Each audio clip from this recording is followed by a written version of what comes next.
Thank you very much, Majority Chief Whip. My name is Simon Agena. I want to find out, now that the dust is settled, can you assure Ghanaians that at any given point, you'll be able to marshal your people to Parliament to do government business? Okay, my good friend. Maybe I should say that it's right that you directed this question to me. So whips, we have a fundamental responsibility to get members to the chamber. But let me answer your question with a fact. And the fact is, all the time that it mattered that we should marshal our numbers, we've done that. Apart from maybe the vote on the speakership where we lost, or the speaker where we lost, all the other businesses, we've been able to do them as planned. Let's also get it clear that it's a house, and the house is not made up of only one side. So I don't buy this argument of go and marshal your numbers. The minority are also representative of certain constituencies, and they are Ghanaians. So if we bring a business to the house, and you say that, okay, go and marshal your numbers, are you saying that you don't matter, or you are denying your constituencies a proper and true representation in Parliament? So it's a bit backward in my interpretation if you say that go and marshal your numbers. If, for instance, we are bringing estimate before appropriation, which is something very important, if it's not done, some public workers may not even be paid, and then you say that go and marshal your numbers and come and pass them, then you must as well also abstain yourself from the Parliament of Ghana. But I also want to assure you that when it matters, we will do the needful. That will not fail on that. Thank you, Chief Whip. And I think after that we can lose just about two more. Not just Chief Whip. A majority Chief Whip. Yes, and I propose that after this we can do just about two more, and then we'll bring it to. I'm sure leader has somewhere to go. Yes, leader, it's quite critical. Two quick things. What would be your expectation? We heard you talk about your expectation of the speaker, as in respecting the judgment that has finally landed from the Supreme Court. What would be your expectation of the other side, the minority? And as Chief Whip, how difficult would your work be going into 2028, given this judgment? Because now the power to expel any MP from a political party has been taken away from the leadership of the party. You can expel the person, but the person will still remain as a member of Parliament until the tenure expires. How difficult would your work be if you remain as a majority Chief Whip come the next Parliament? Well, I don't know what the future holds. But I put my mind, my soul, and my whole being to serve my party and my caucus. Fact be told, this is arguably in terms of numbers differential, this is the most difficult, limiting ourselves to the numbers, the most difficult Parliament, and arguably I'm the youngest Chief Whip so far. I think we've not done badly at all, flowing from the cooperation we've had from our both sides, not just from our side, both sides. There are difficult times. We've had tense moments that we've found a lane to stage a compromise, and also in the interest of our public service, we've been able to succeed. What we expect our colleagues to do, I don't expect anything different from their complying to the judgment. Of course, when a case involving the minority leader and the court ruled, not necessarily the Supreme Court, but it was a court ruling, they were celebrating it. I expect them to celebrate with us. They must be seen to be celebrating this victory, which gives a definition to true parliamentary jurisprudence. That we expect them to do. I hope you are listening. Yeah, so our colleagues, we expect them to celebrate with us, and also to celebrate not with us, with the Ghanaian people, that this is democracy.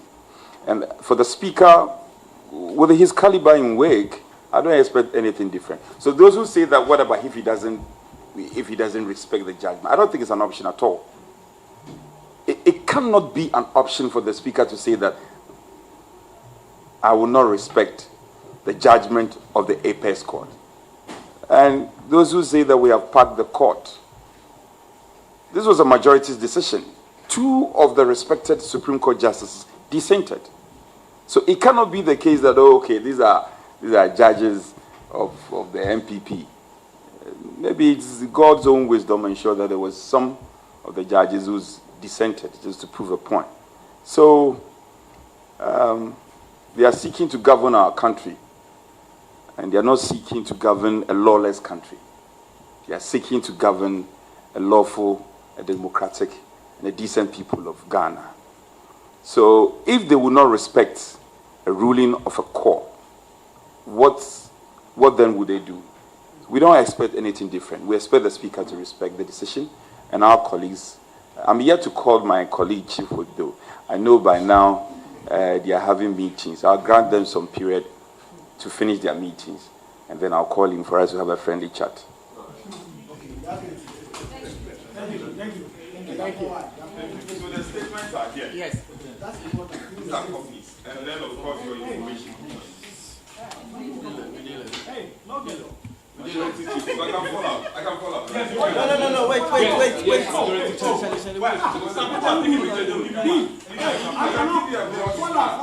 Allow the majority to allow the majority to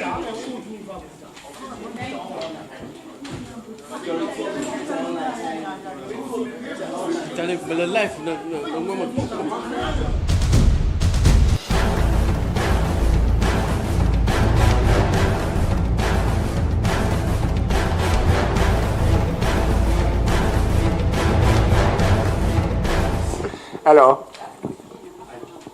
Wait.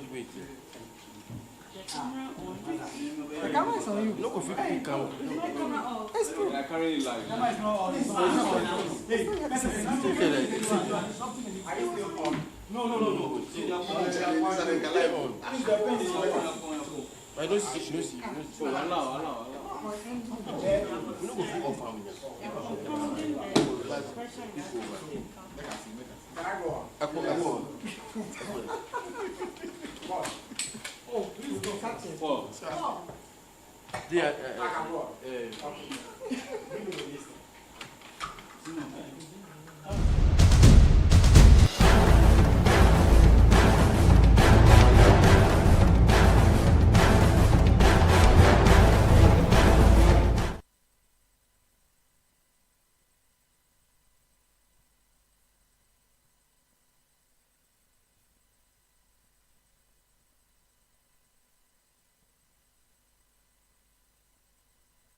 All righty, thank you so much for staying with us here on Channel 1 Television. What you saw earlier was the Majority Chief Whip, Frank Anodompre, addressing the media regarding proceedings in the House of Parliament. And of course, stemming from that earlier ruling by the Supreme Court that overturned Speaker Bagman's order or ruling regarding the 4 parliamentary seats. Essentially, Anodompre is calling on the minority side to engage with the majority going forward in Parliament. My name is Nanatufo Boati. Many thanks for your time. Keep watching Channel 1 TV.